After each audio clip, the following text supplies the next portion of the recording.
श्री गोपाळ कृष्ण भगवान की जय। लीळा नंबर 418।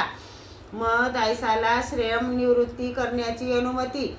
सर्वज्ञांना वृंदावन करण्याची प्रवृत्ती झाली। कोणी एकाने सांगितले, तुळशीया वृंदावन करू जाणतो।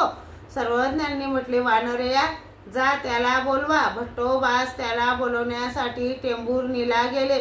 तुळशी याला सांगितले, तुम्हाला सर्वज्ञांनी वृंदावन करण्यासाठी बोलवले आहे।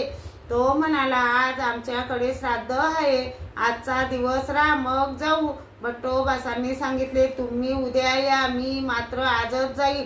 तसेच भट्टोबास संध्याकाळी परत आले। सर्वज्ञांना दंडते घातली आणि सांगितले, जीजी ते सकाळी येणार आहेत। तसेच भट्टोबास लिंगाच्या देवळात गेले। तेथे विश्रांतीसाठी झोपले। ते थकलेले होते म्हणून महदायसा त्यांच्या पाठीवर पाय देत होती। सर्वज्ञ लघुशंकेसाठी जात होते। महदायसाने सर्वज्ञांना पाहिले आणि घाबरली। सर्वज्ञांच्या श्रीचरणा लागली। तिने सर्वज्ञांना विनंती केली, जीजी नागदेव थकलेले आहेत, तरी मला त्यांची पाठ रगडता येईल? सर्वज्ञांनी सांगितले, बाई आपल्या थकलेल्या माणसाची श्रेयम निवृत्ती कीजे। मग सर्वज्ञांनी दिवा लावविला।